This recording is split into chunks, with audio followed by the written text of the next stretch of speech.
He was burnt alive for translating the scripture. William Tyndale, the man who translated the Bible into English and was burnt alive at the ridiculous young age of 42 years old for his efforts. Nearly 500 years ago, William Tyndale, fondly called Father of the English Bible, was strangled and burned at the stake after being tried and convicted of heresy and reason for translating the Bible into English. His offense was that he translated the Greek Bible into English. That you have a Bible in a language you can read is largely due to his labors, and many of the very phrases you read in it retain the flavor of his understanding of the Greek and Hebrew. A graduate of Oxford and Cambridge, Tyndale had a powerful desire to make the Bible available even to the common people in England, in order to correct the biblical ignorance of the priests.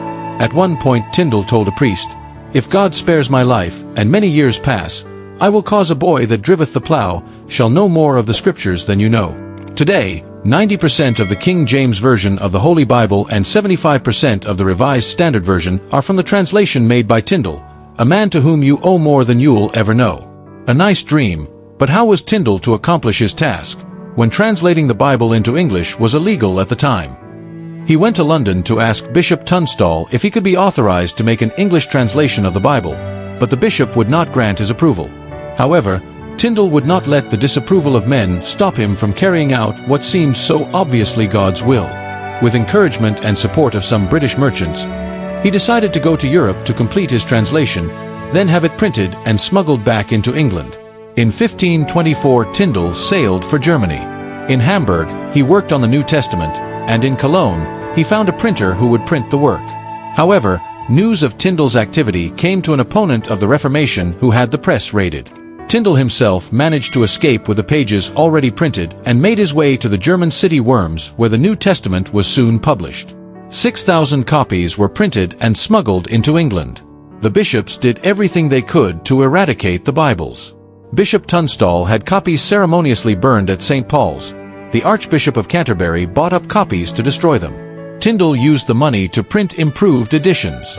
Tyndale continued hiding among the merchants in Antwerp and began translating the Old Testament while the king's agents searched all over England and Europe for him. A copy of Tyndale's The Obedience of a Christian Man fell into the hands of Henry VIII, providing the king with the rationale to break the church in England from the Roman Catholic Church in 1534.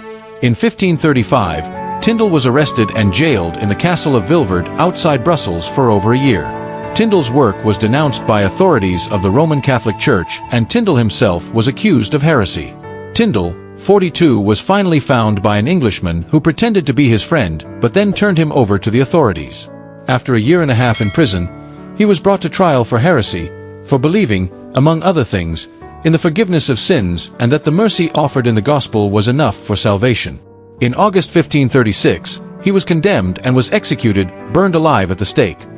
Publicly on October 6, 1536, in a small town in Belgium. As he burnt to death, Tyndale reportedly said, "Lord, open the King of England's eyes." Was his prayer answered? Yes. The prayer was answered first in part when 3 years later, in 1539, Henry VIII required every parish church in England to make a copy of the English Bible available to its parishioners. Today, Tyndale's prayer is fully answered. Not only are the king's eyes opened, but the Bible a universal instrument. In 1611, the 54 scholars who produced the King James Bible drew significantly from Tyndale, as well as from translations that descended from his. In 2002, Tyndale was placed at number 26 in the BBC's poll of the 100 greatest Britons, but in heaven he surely would be before the preceding 25. A very important and interesting piece of history worth knowing and appreciating by all believers. And may it challenge us to spend quality time in this same glorious book that this great servant literally gave his life for. Today it's hard to imagine the world without an English Bible, and there could now be as many as 900 of such translations in existence.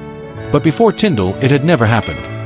He's known as the father of the English Bible, since the later, epical work of the King James Version of the Bible largely consisted of Tyndale's scholarly and accessible translations. The English language, as with scholarly understanding, continues to evolve, and so the work of Bible translation continues today. But without the courage and genius of men like Tyndale, who challenged the status quo before them and died for doing so, it might never have been possible. Thanks for watching Faith Tonic. Don't forget to like, subscribe, and drop your comment.